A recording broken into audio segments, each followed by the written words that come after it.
Good evening. Welcome to tonight's President's Lecture, which is also the Brennan Guth Lecture in Environmental Philosophy. My name is Dan Spencer, and I teach in the Environmental Studies and the Liberal Studies programs here at the University of Montana. And before I introduce tonight's speaker, I want to thank several individuals and groups who have made this evening possible.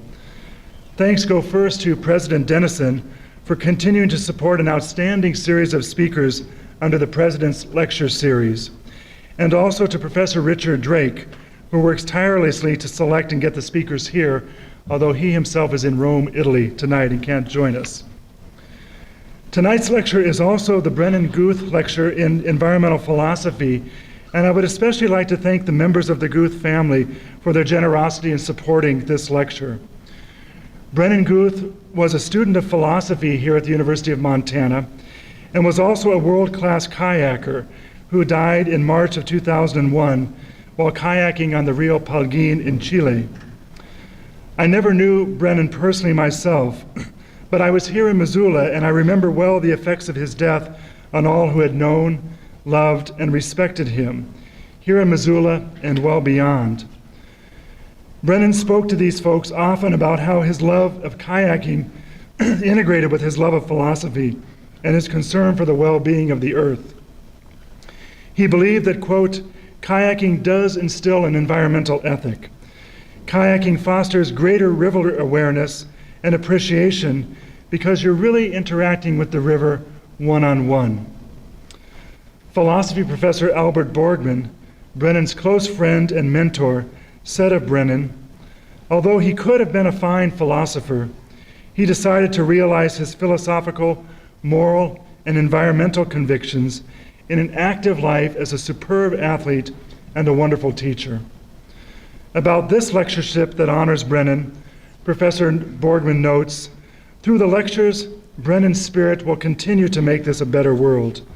So thank you especially to the members of the Guth family who join us tonight. And now it's my very great pleasure to introduce tonight's speaker, Larry Rasmussen. I first met Larry over 20 years ago when he was backpacking to fish in a high alpine lake in the Glacier Peak Wilderness area of Washington State.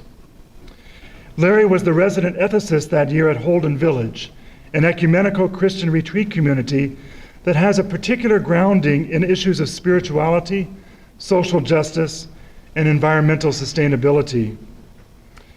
I couldn't have known it at the time, but the different pieces of that encounter, a beautiful yet fragile ecological setting, a community of ethical conversation and moral formation in the context of religious worship and living, a passion for intentional community and what it takes to make community life both rich and sustaining.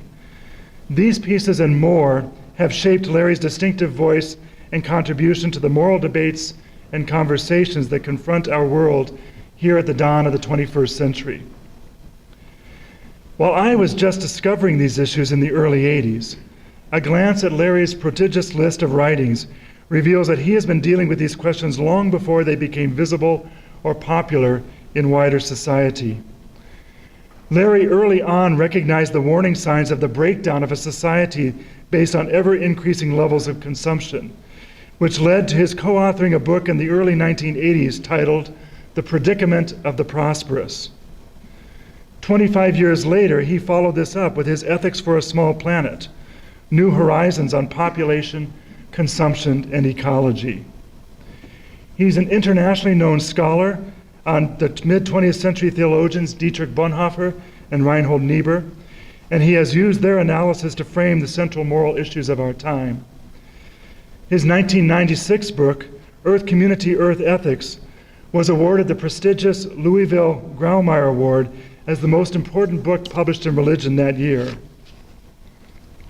Larry's ethical sensibilities were first nurtured on the prairies of southern Minnesota. He attended St. Olaf College in Northfield, Minnesota, and received his PhD in Christian ethics from Union Theological Seminary in New York City. After teaching ethics at St. Olaf and at Wesley Theological Seminary in Washington, D.C., in 1986, Larry returned to Union where he was the Reinhold Niebuhr Professor of Social Ethics until his retirement last year. Larry is a past president of the Society of Christian Ethics and has served as co-moderator of the Just, Peace, and Creation Unit of the World Council of Churches. He has received numerous awards at the local, national, and international levels, but perhaps one of the best accolades he earned came from his colleague of many years, Beverly Harrison, who described Larry as that rarest of entities, an ethicist with a sense of humor. With his wife, Nyla, who has been an equal partner in Larry's many activities, he makes his home now in Santa Fe, New Mexico. The title of Larry's talk tonight is The Massive Mysticism of Stone, Religion's Ecological Phase. So please join me in welcoming to the University of Montana, Dr. Larry Rasmussen.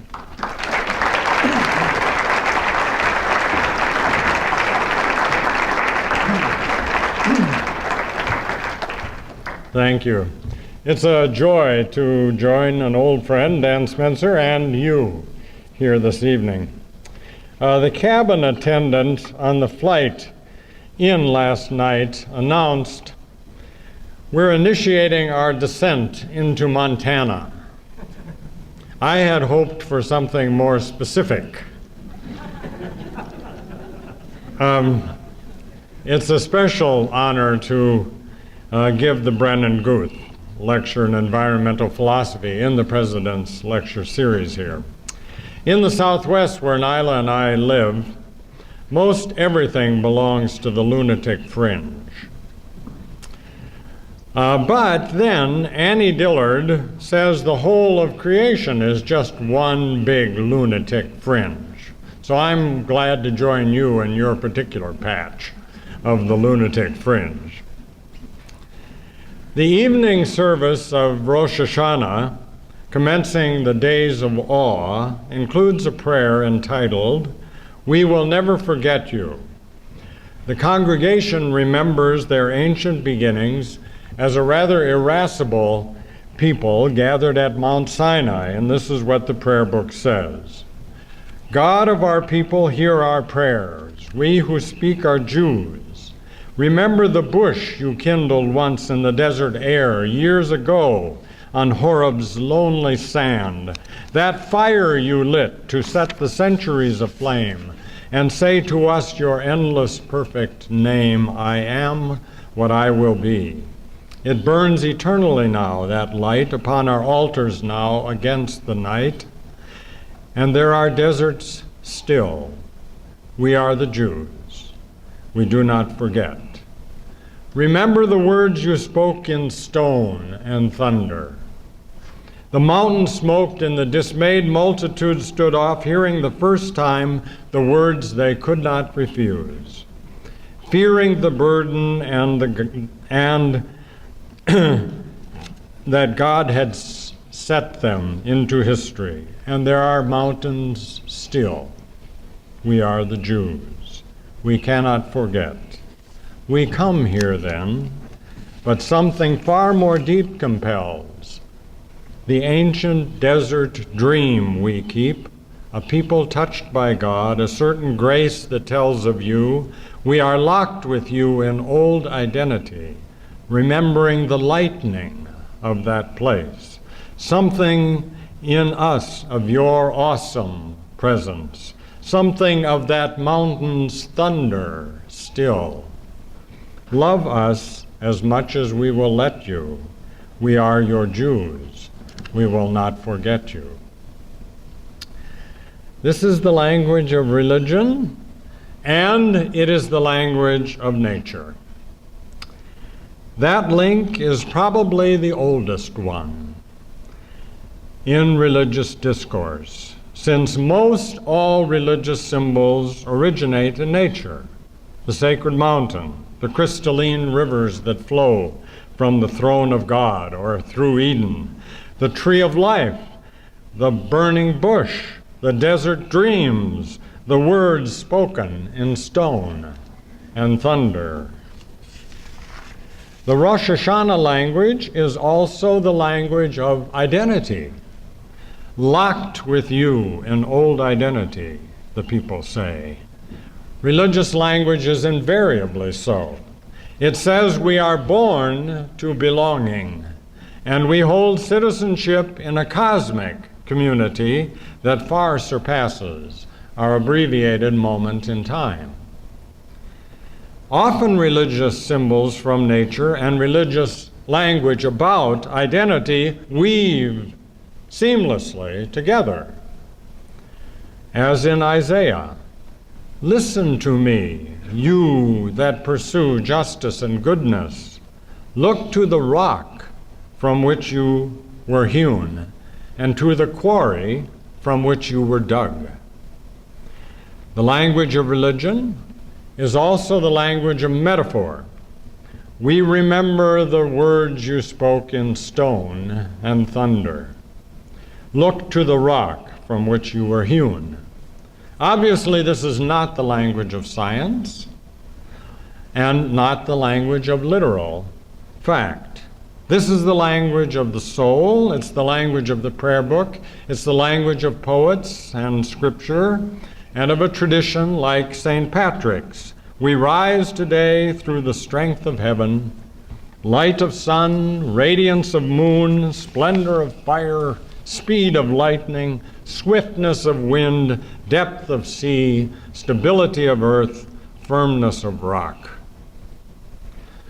Metaphor is rooted, however. It doesn't float about in eerie otherworldliness. It's grounded in the life of the senses and the very real world of earth, air, fire, and water.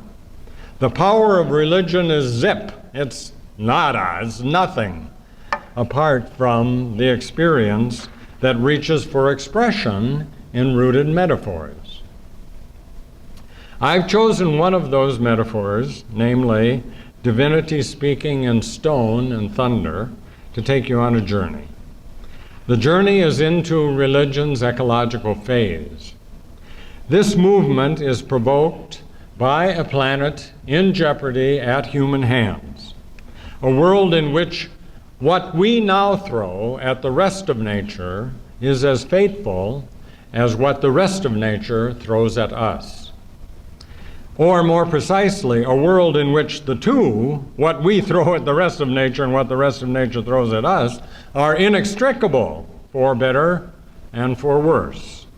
New Orleans was the fierceness of nature made worse by the now dominant species in the biosphere and the atmosphere, namely Homo not so sapiens, us. For this journey, I've chosen the title, The Massive Mysticism of Stone. Mysticism is, of course, classic religious language. Stone is not, except as metaphor. We owe that phrase itself to Robinson Jeffers. His poem, Rock and Hawk, proposes the emblem that we should hang in the future sky as symbols for our own identity. Half of the emblem, stone, carries the firmness of rock.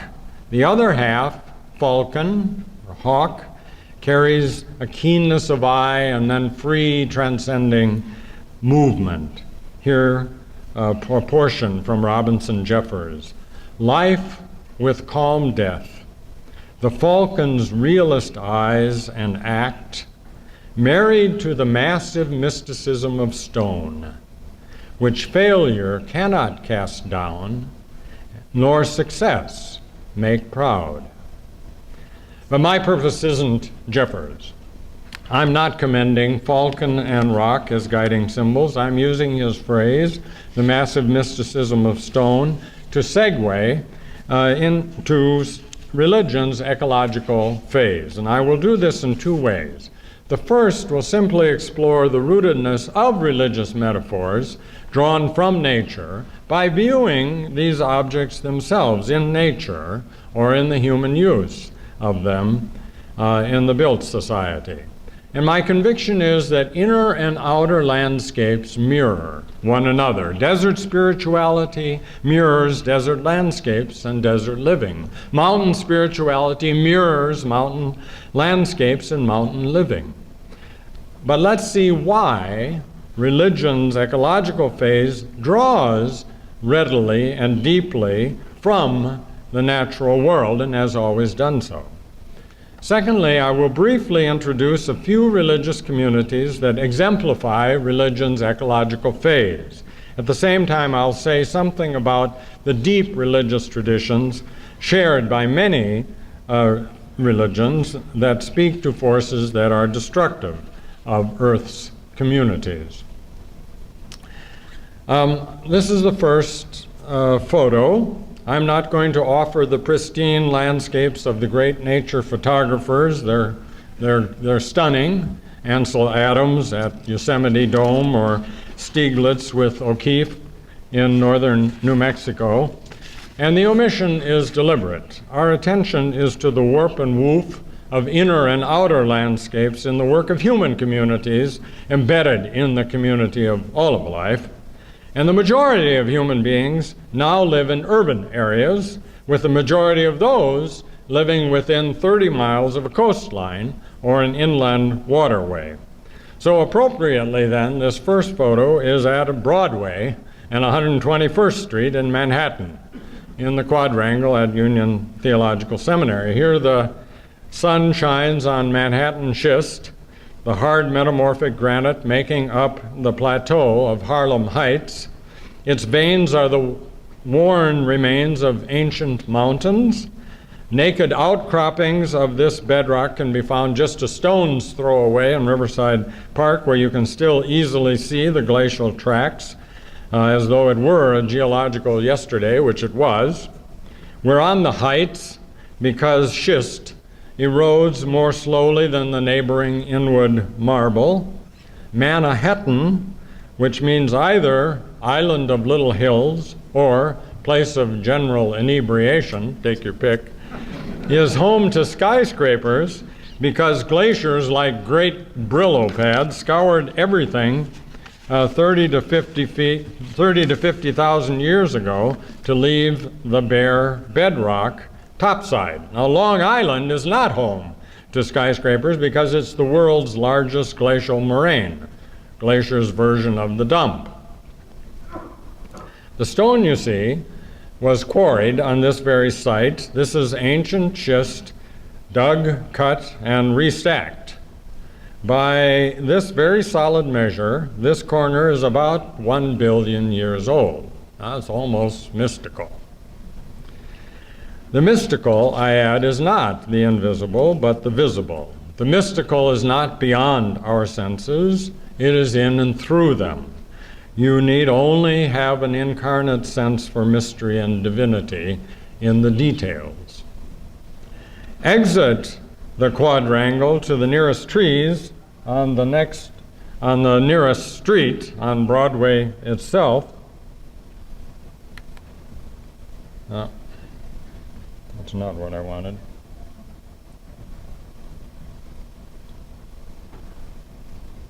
I gotta find.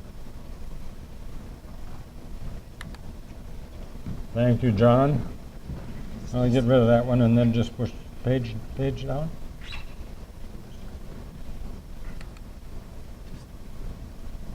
Oh, just that.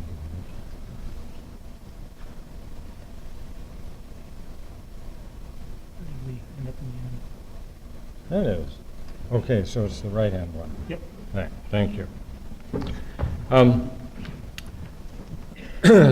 If you have eyes to see, you'll see songs in these fan-shaped leaves that quiver like poetry at the slightest breeze. These are ginkgos, native to East Asia, where they've been planted next to temples for centuries and revered as sacred trees of life, to call to mind perhaps the most common cross-cultural religious symbol of all, the tree of life, and the image that Charles Darwin chose to summarize and to close his blockbuster book on the origin of species.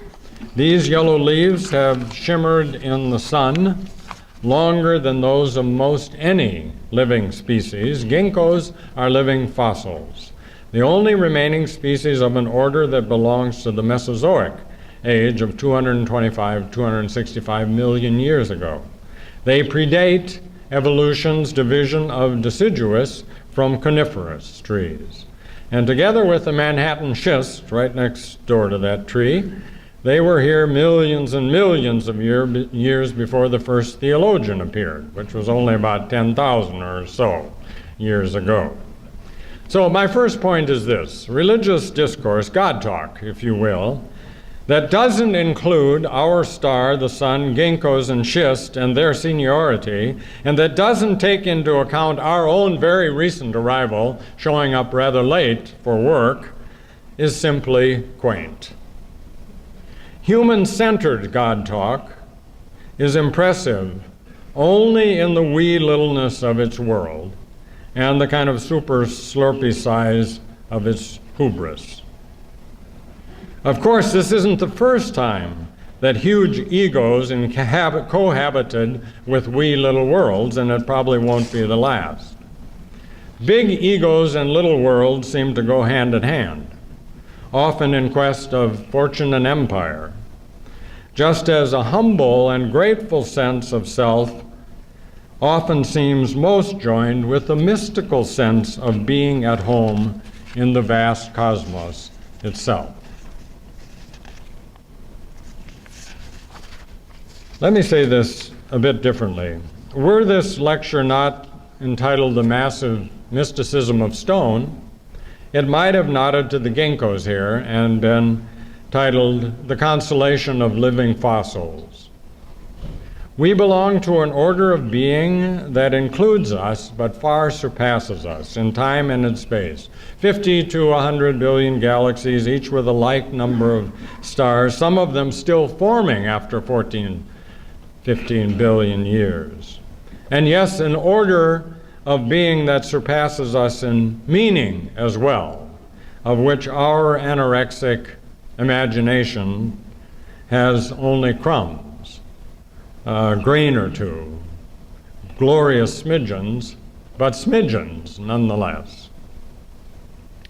Still, do try and wrap your mind around the fact that your body, too, is the fleshy dust and gas of exploded stars, and that by an astrophysicist's reckoning, rather than your mother's, you're as old as Manhattan schist.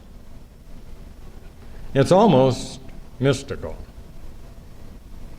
Or this might have been titled Ginkgo Mass on Broadway.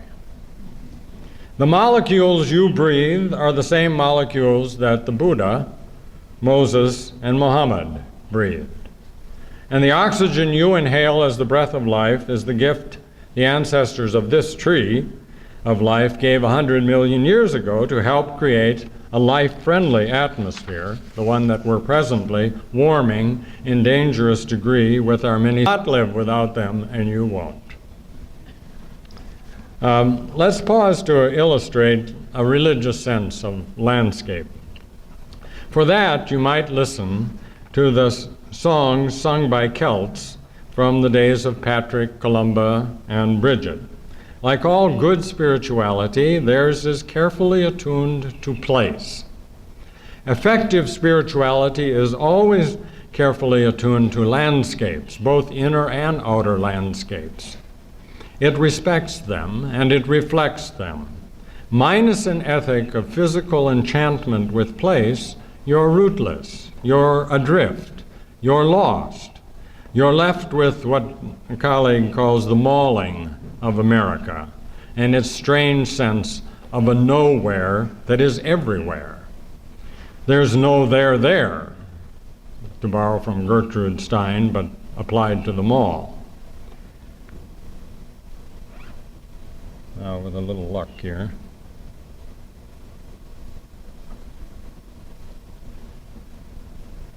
But consider Iona, Scotland's north shore, as you listen to St. Patrick's hymn to the Trinity. I bind unto myself today the virtues of the starlit heaven, the glorious sun's life-giving ray, the whiteness of the moon at even, the flashing of the lightning free, the whirling wind's tempestuous shocks, the stable earth the deep salt sea around the old eternal rocks. That's the way to write a hymn.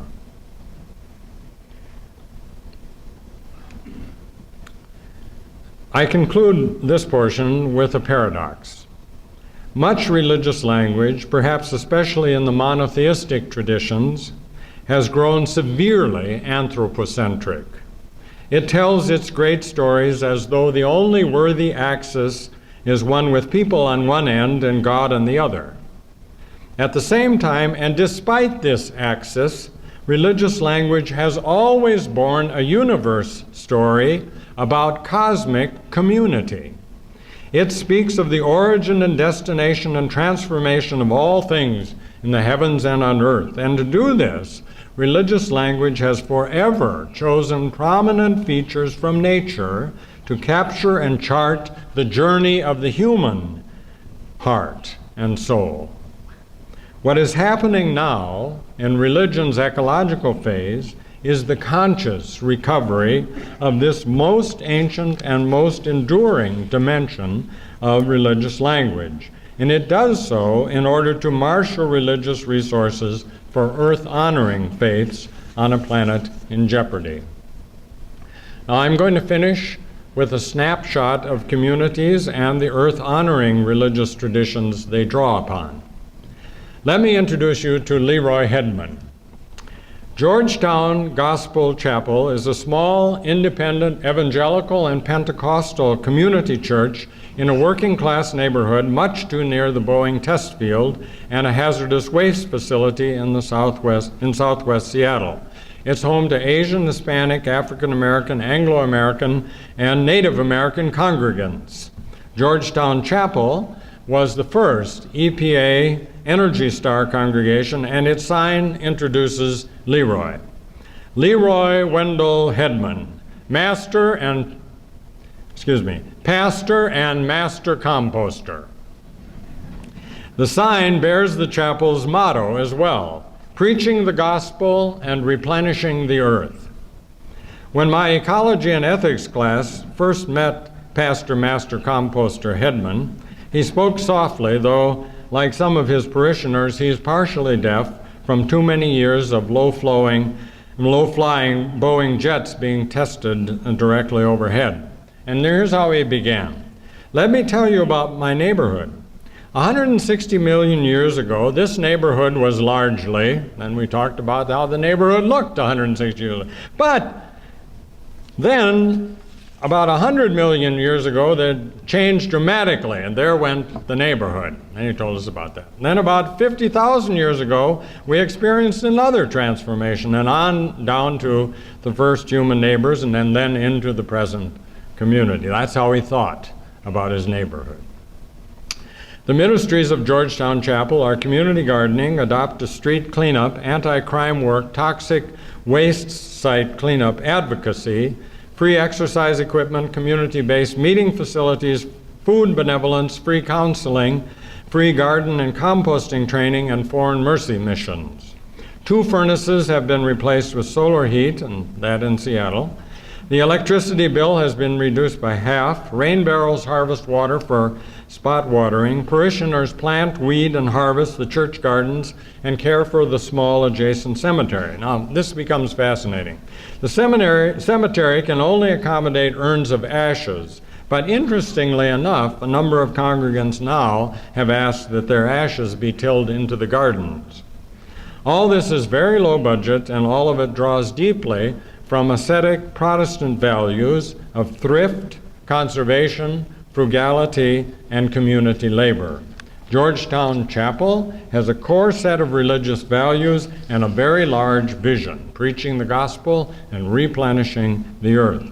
And Georgetown Gospel Chapel burns with the fire of renewal. And incidentally, as I mentioned this afternoon, the large Federation of Evangelicals, the National Association of Evangelicals, supposedly President Bush's base, recently mailed materials on global warming to 45,000 congregations, urging them to organize and act against the administration and the nation's complicity and complacency about that set of issues. Georgetown Chapel draws on the millennial tradition of religious asceticism. Asceticism is about saying yes and saying no in a disciplined way of life that is spiritually rich and materially simple. It seeks, in the face of a dominant culture that it judges to be morally corrupting and spiritually unfulfilling, to forge a counter world.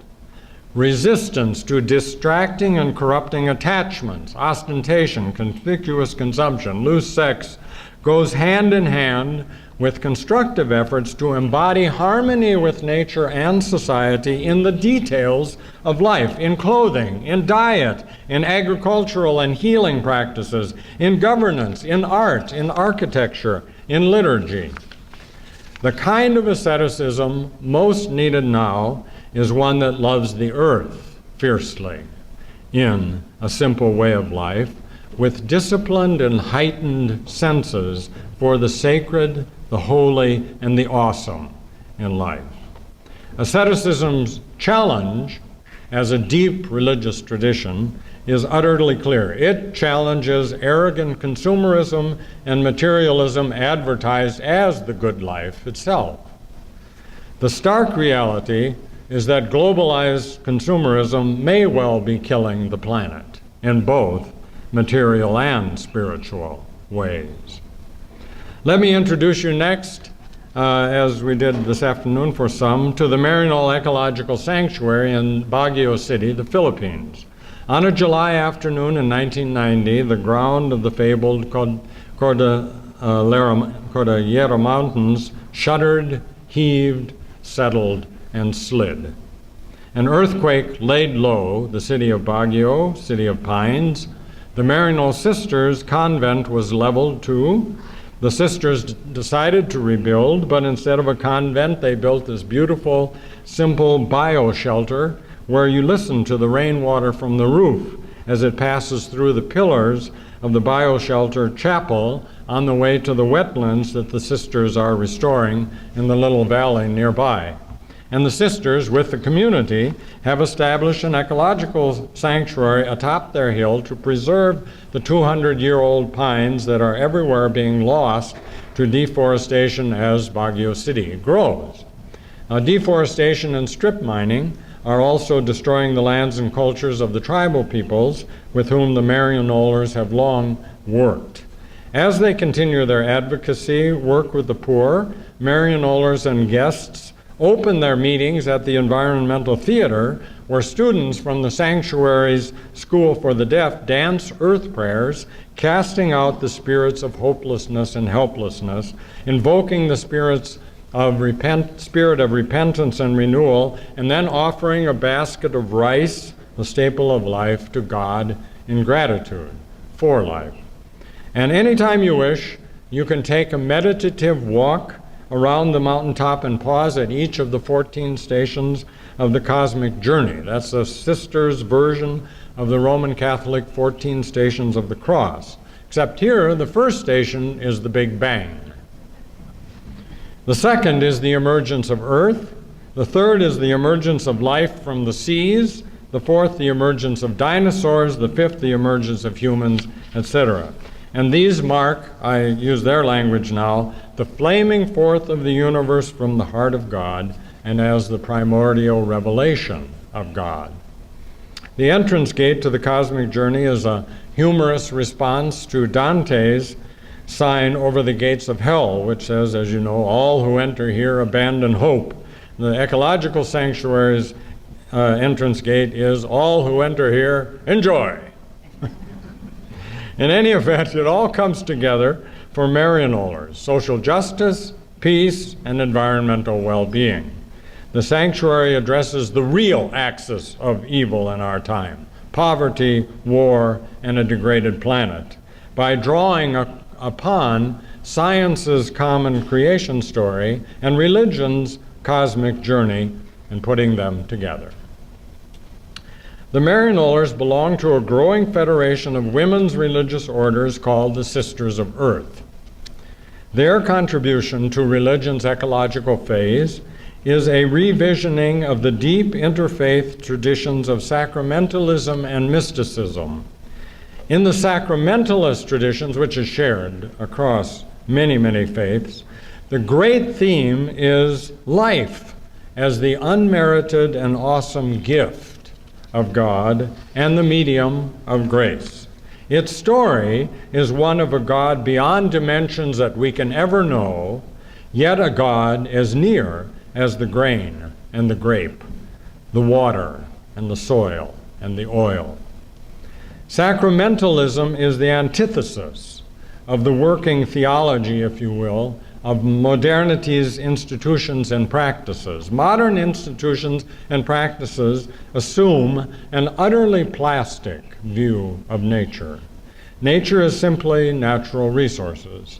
Natural resources and capital, like human resources and capital, even now social and moral and spiritual capital, betray a mindset that is instrumental with a vengeance and devoid of any sacramental sense. This instrumentalism and its commodification of all things belong to a disenchanted world where the numinous is beaten from the common and the sacred is leached from the ordinary. Value is only value for us, and often it's only economic value that counts, a further reduction. But treating creation as a gift and a sacrament offers a very different way of leaning into life than does a view of all that is as essentially plastic. Mysticism, another set of traditions that reach across most all faiths, rests in the conviction that we can touch with our living hearts the heart of the world, and that we can do so in ways that transcend the hold that forces of division have upon us, so that we can experience union and communion with all that is. The struggle is always between transcending wisdom and powers, between transcending wisdom and powers that split and fragment. In the mystical experience, self falls away, the heresy of mine and thine falls away as well, and the vision quest of the mystic ends in the cool cosmic fire that some name God and others refuse to name at all. I add that this mystical experience often happens in the direct encounter with a simple detail of nature, a leaf in spring or autumn, a day of pilgrimage at Tinker Creek, a child asleep in your arms, a cell dividing on the other end of the microscope. The challenge of mysticism and its sense of communion with all that is the challenge to a commodified world that lives by subject to object relationship only, rather than subject to subject relationship. We easily treat all else as objectified other. The individual carries his social power as well as his bond with society in his pocket, Karl Marx quips, referring to our wallets and our purses. Alienation is the predictable outcome of that, since, as the mystic knows, we are born to belonging. The interbeing of nature-rich mysticism is an antidote to this fragmentation and this alienation. Finally, let me introduce you to Youth Ministries for Peace and Justice, Incorporated, in the South Bronx, New York City. This is an interfaith group of youth. Its many projects, from restoring the junkyard called the Bronx River to a pristine recreational waterway, to projects on police, community relations, and housing and jobs, always includes 5 elements: arts for activism, education for liberation, technical assessment and training, community organizing, and a life of compassionate service. In a room called Space for Grace, The youth study their mentors, Rabbi Marshall Meyer, Bishop Oscar Romero, Malcolm X, Martin Luther King, Chief Joseph, Dorothy Day, Mohandas Gandhi, and Thich Nhat Hanh, to name a few. As they do so, they draw deeply from prophetic, liberative religious traditions. For the Hebrew prophets, redemption is always the redemption of all of creation, human and non-human together. The prophet's vision is the liberation and the fulfillment of all life, from the cell to the community, and it's always a struggle inclusive of the poor, the weak, the marginalized, the diseased and disfigured, and exploited and exhausted nature. The God of mercy and compassion knows their suffering and goes before them in the long journey to a teeming land and a fertile Sabbath. In short, this is a justice-focused tradition that addresses poverty, other forms of violence, and environmental degradation together.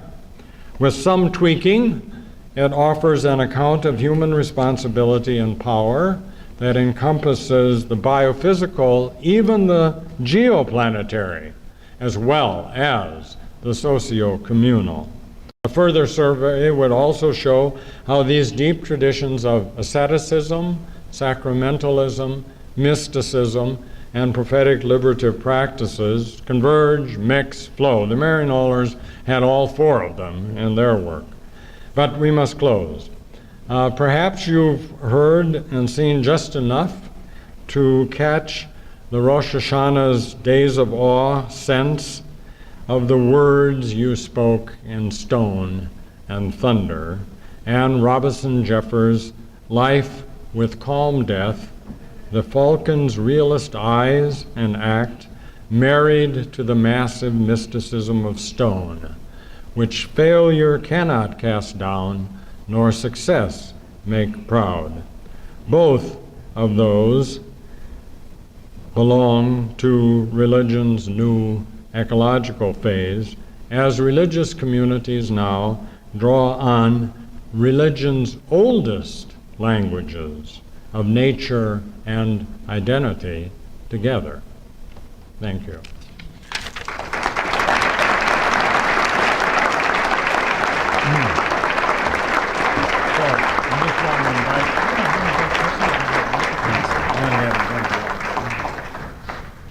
Thank you very much, Larry. We do have time for questions here, and there's microphones here in the aisle. I think on these, actually all three aisles here, so that if you would come forward to the microphone to ask your question, then everybody can hear it, and we don't have to repeat it. Invite anybody forward at this time. Thank you so much. I guess I don't know. It's hard to ask this question, but do you think that part of the trouble with us today is that we have lost faith? That we have lost religion? I'm trying to get a handle on why there is not a response, more of a response to what's going on. I think that part of it is that it's too painful to really accept what is being lost and what has been lost, and what we risk losing, and to make those changes. But I also wonder if what you think about us, have we lost faith in ourselves and in God? Yeah. Thank you, Megan. I mean, looking at it in terms of, as a sociologist might, we have not lost faith in the sense that there's, this nation is a kind of a nation of believers. But much of that goes in an anti-ecologically sensitive direction. So the religious community and religious faith is itself split several different directions, and some of those occupy a world that isn't much concerned with what is happening to planet Earth. So they are people of faith with lots of religious zeal, but it doesn't get directed to healing of the planet. But that's not, you're not asking it at that level. And the way in which you ask it, of whether we've lost faith, I would say yes, but I also think that it is in part because the religious traditions that have prevailed, especially since the Industrial Revolution, have drawn upon some deep traditions themselves that run counter to what needs to be done, and that make for a world that isn't cultivating a sense of sensibilities about what we're doing to the planet. So we've got all manner of dualisms, for example, of body and mind, or of spirit and body, in which those dualisms sort things out in such a way that what is material, what is earthy, what is bodily, is relegated to a place of inferiority and insignificance. And there's a lot of that in a lot of religious traditions, of this otherworldliness and of these interlocking dualisms. If you add to that the kind of triumph of the economic, in which everything is put in terms of the value that it has for market exchange, then you've got two mindsets, both of which are not attuned to the mystical, to the sacramental as inclusive of the material, that all material reality is sacred. So I would say we've lost faith in certain and sensibilities for for creation and our place in creation, for the whole community of life. I don't know if you want to follow up on that. I don't know if I can.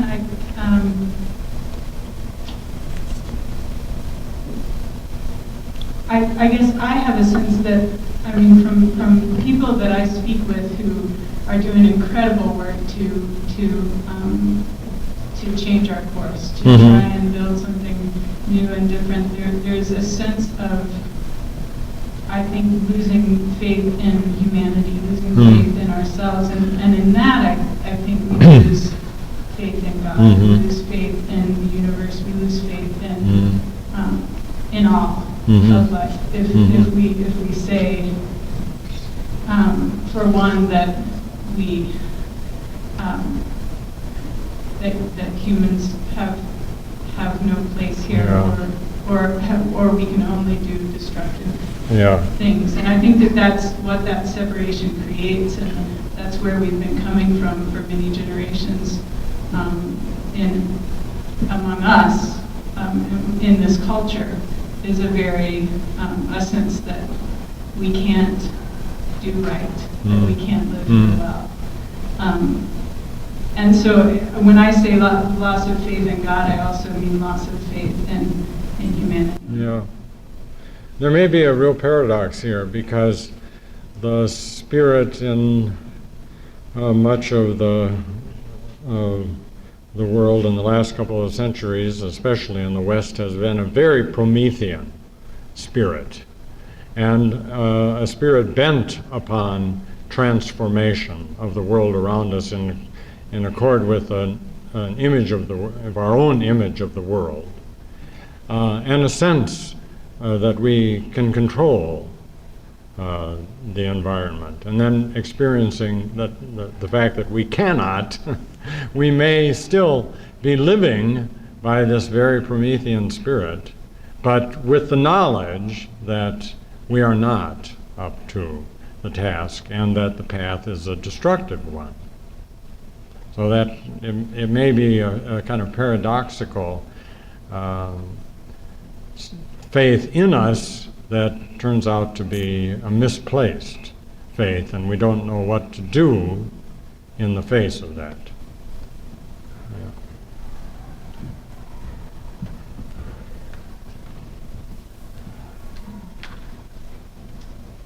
I really like your afternoon presentation. I thought it was very constructive and illuminating and agreeable. But It's the but. It's the but. I always wait for the but. Yeah. Many ecologists, deep ecologists, for instance, but other environmentalists and philosophers who think of themselves as atheists or agnostics would agree with a lot of things that you've said. Mm-hmm. So should we think that these people, these professed atheists and agnostics, are really more religious than they realize? Or should a religious person take sort of mild offense and say, you're not really getting to religion, right? You're still sort of in a general worldview that certainly has a great kinship to religion. But real religion is more. You know, there's the transcendent, there's the knowledge of the painful awareness of imperfection, the hope for eternal salvation. Is it, whom should we side with? The people who say that our atheist friends are more religious than we think, or that what you say is not really religious enough? Thank you. Well, first of all, I think it's just important to underscore that there's an area of vast commonality in terms of what I would call religious and moral sensibilities shared by people who do declare a religious faith and participate in a faith community, and many people deeply concerned about the environment. And to me, that's a very important factor, that you do have these shared sensibilities and virtues. I mean, a sense of humility, a sense of respect, a reverence for life. That's no small matter at all, the fact that it's shared, whether, no matter which we call it. And for a number of environmentalists, their own experiences is for them kind of church. So, I mean, it has that kind of meaning. And I want to respect that. Secondly, and I'm hedging a bit on your question here, but secondly, I think it's important that both people who are active in communities of faith on these issues, like the communities I'm talking about, and people who are active on environmental issues, coming from other orientations, realize that to address the problems that we have to address requires something like religious devotion, tenacity, sense of time and space, so that we're not just talking about what we will see accomplished in our own lifetime, but have a vision that surpasses the present moment and the bottom line. So that common element of recognizing the need for religious commitment or quasi-religious devotion and tenacity is another commonality that needs to be nurtured and appreciated. After saying those two things, I think it's a good discussion to talk about the elements that various religions bring to the discussion. I personally don't worry a whole lot about whether you're in or you're out, whether you belong or whether you don't belong. But the ones that you mentioned, for example, a sense for the tragic, a sense that things do go badly awry and will go badly awry, a sense that there is a transcendent dimension in what we're doing, a hope for the fulfillment of all things. Those, and these vary by religions. There's common ground for having that discussion. So I'm not really worried about proselytizing here one way or another. Yeah.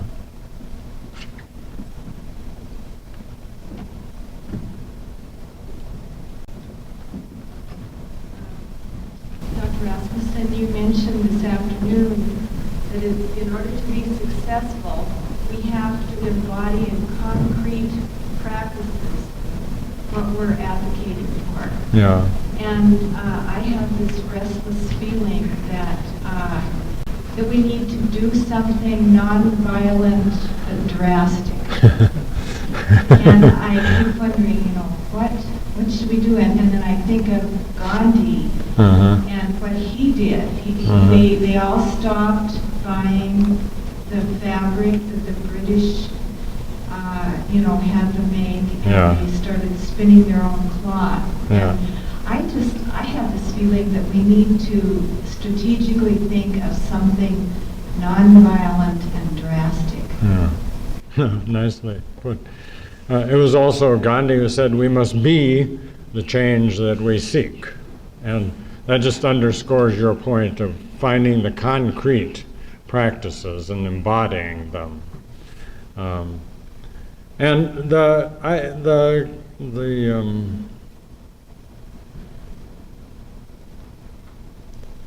fascinating thing in visiting these various communities and others that I've been to is that they've all focused on something quite concrete in their locale. They've found those practices appropriate to their time and place. And they were usually quite micro in the sense that it had to do with something, whether it was housing or employment or agriculture,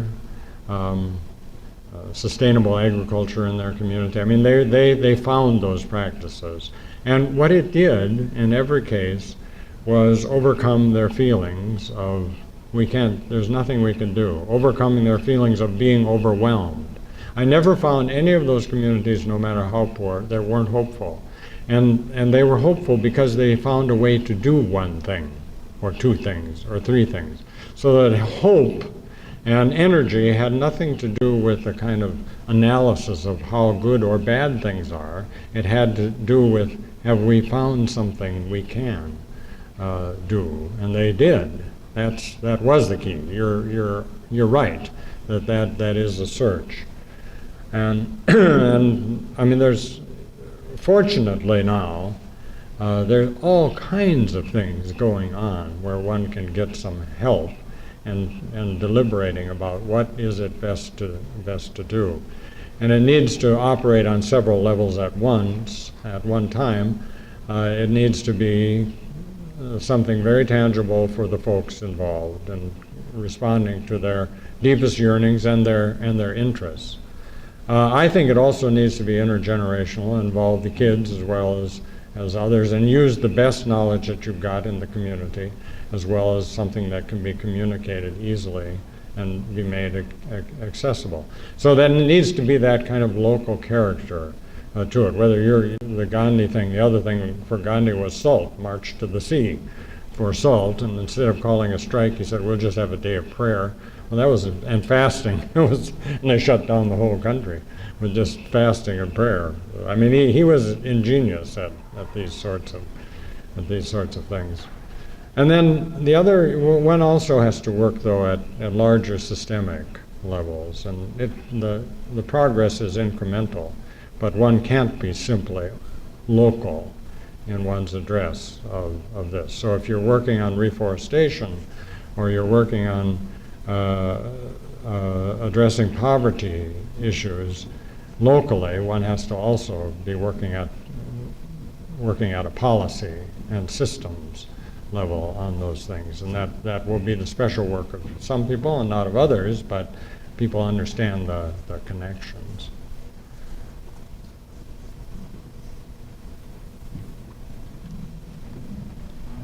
It seems that the term environmental movement is much like the term religion in the United States, that environmental movement, there is just a lot of little things that are happening, and we call that. So there's people that are concerned about cleaning up rivers and waste dumps and about various animals and all these things. My question is about global warming. And in the churches, we have the evangelicals and the mainstream and the liberal Protestant and these justice people and everything. I'm kind of wondering what you think about the environmental movement's concern, interest, involvement in global warming or not. Yeah. And churches, you mentioned the 45,000 churches that have passed Ecological was sent out to. But I'm wondering if churches have seen this as an issue, as a practical ethicist, do you see that in what the environmental movement is? And if the answer is not very much in any cohesive way, why not? I was reading the paper today where China is chiding the United States about not signing the Kyoto. I mean, pot causing the kettle and all, but whatever. But what's happening in environmental and in churches, two of the big organizations that are umbrellas of stuff going on? Yeah. I want to leave that as, I'll say something to it, but I would like anybody's response to your question. I think it is a set of issues, one that we don't have the categories for yet. I mean, we haven't quite grasped what is happening by virtue of the fact that we've been driving around or we've been burning fossil fuels for a long time now. And so we just haven't taken it in, so to speak, in the terms of what we think and perceive with. But then when we do get some inkling about that, we feel largely overwhelmed. I mean, how do you address the possible consequences of altering the atmospheric systems? And then people tell you, well, you've been putting out the carbon emissions now to the degree that the course is set for the future. What you do today will not have an effect for a long time. I mean, then you get this added dimension, and I think it becomes pretty overwhelming when you combine the fact that we don't really know how to take it in with the dimensions of the problem. So there is a paralyzing element about it.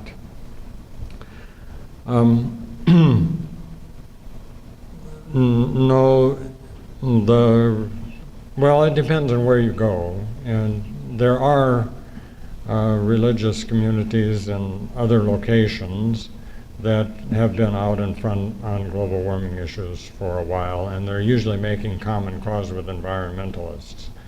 I'm thinking of the Scandinavians, for example, have been working on these issues for some time now and have a much better record, generally speaking, on environmental issues. So in the United States, there hasn't been a lot. The advantage of anything that happens in the religious communities is that religion is always conservative, but when it makes changes, it makes them for the long haul, and they go deep. So if you get the evangelicals on board here, you've got a force to be reckoned with. Or Roman Catholic sacramentalism, you've got a force to be reckoned with the Sisters of Earth, for example. It's in the nature of religion to be very slow, to change and very hard to stop. The environmentalism, I think, in this country hasn't had a good season for a couple of decades. Most of what has been taking place under the aegis of the big environmental groups has been protecting the policies, laws and policies that were enacted in the 60s and 70s and early 80s. It's been a rearguard action not to lose what has been gained. And the kind of cutting creative edge has not actually been with the big groups. And then I think there was a mistake made on the part of the Big Ten environmental groups to decide to go by way of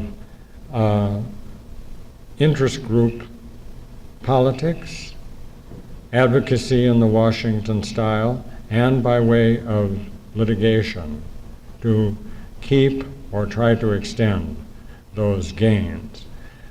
What those two ways of doing things lack is precisely a compelling vision that moves people by pressing the values that and yearnings that folks that go deep with people. So I think the means of being used by environmental groups didn't help in this process. Lots of really good folks, some very smart folks, but it was interesting to listen to Carl Pope, head of the Sierra Club, after Ecumenical Patriarch Bartholomew spoke at the environmental event in Santa Barbara, California, and Carl Pope said afterwards, he said, we've made a huge mistake in not tapping the religious community and its resources.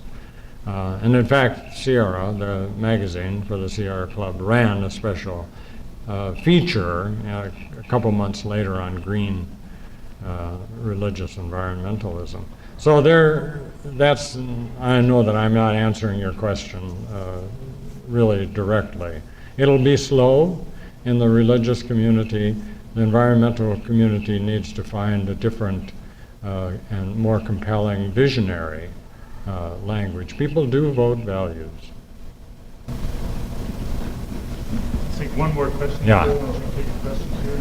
I have a couple, but this is related to several of the questions that have been asked. But I guess I'm thinking in terms of, do you see a program or a process, and I don't mean to generalize, but in terms of what I think is so key, which is mainstream American Christianity, that religious movement and tradition as it is today. You mentioned the small world, big places. Again, generalizing a bit, but it seems like the language of identity has been reduced to this God-man axis to a pretty degree. Yet the text is full of the language of nature. So, again, related to this, maybe from your examples of communities, is there something we can identify that, what is the program to reinvigorate and get those languages back together in mainstream American Christianity? Are there steps to be taken? Well, I think the process of change itself is probably instructive. It doesn't happen without both a push from hard facts. I mean, things precipitate response, and maybe global warming and the consequences of that, other evidences of a degraded planet and the consequences, having to do something about it is always necessary. People who have visions, but where there isn't any compelling push on us, are important people to have around, but they will never gather a huge crowd and pull off major changes apart from having to do something.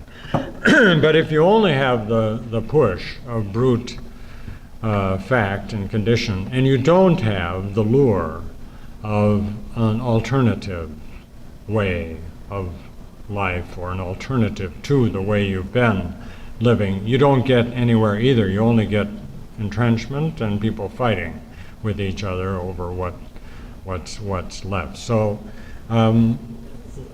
we have to have both the push of necessity and the pull of a vision and an alternative. And for kind of mainstream or for the varieties of Christianity and other faiths, there's already going on a kind of growing coalition of people across religious traditions. It doesn't go up and down within the tradition, so it's the whole religious tradition or denomination that is responding. It's people here and there across them that are getting together and feeling both the push that we have to do something and seeking an alternative, and oftentimes finding it. I was at Sewanee, the University of the South, and the campus there is working together with the community. In the community, the Episcopal Church has an ecological task force for the whole region. They're not only greening the campus, but they're working very hard in the various dioceses of that region on environmental issues together. At St. Olaf College in Northfield, Minnesota, as a college of the church, in this case the Lutherans, they've taken up sustainability as the theme for the whole college. And that doesn't mean just the curriculum, although it's in the curriculum. It means the food service. It means they're putting up a wind turbine, as they have at Carleton College across the river for energy. Their agriculture, they've got some farms, have gone to various kinds of sustainable agriculture. They've picked up sustainability as the theme for the entire college, and are working mostly in college circles, but also some community circles. So there are a variety of things that are already happening, and I think it's a matter of, if you will, events, whether to the degree to which that catches on. But you have to have those communities, those people, already doing those things when the time comes that a larger community has to make really structural and systemic changes. Yeah. So I'm happy. I'm glad to take lots of questions.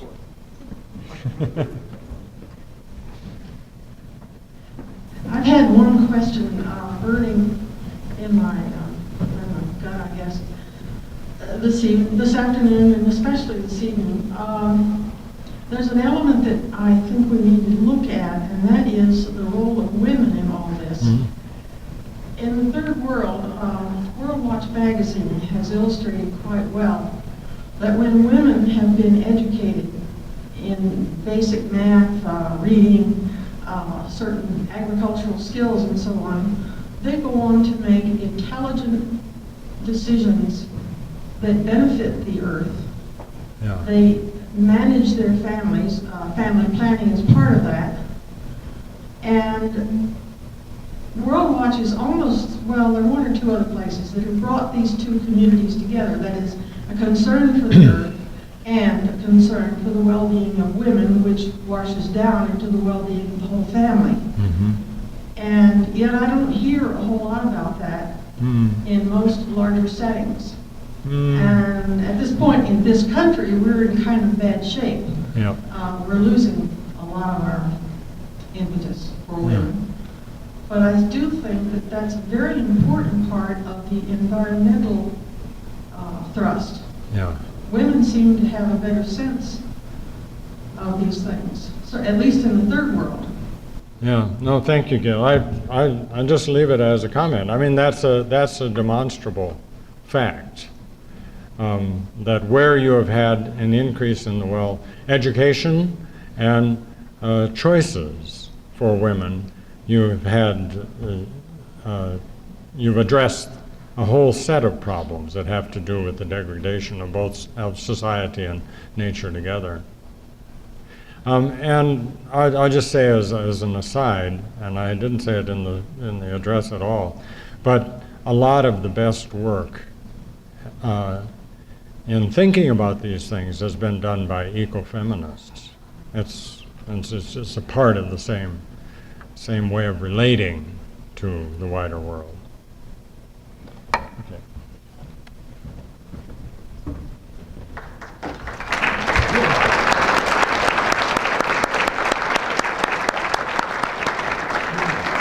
Thank you again to Larry and to the members of the Guth family. For all of you coming out on this snowy, cold evening, be careful on your way home. Larry is going to be signing books. If anybody's interested in seeing some of the books he has in the foyer, there's a table set up there too. You can see him afterwards. But thank you all so much for coming out tonight.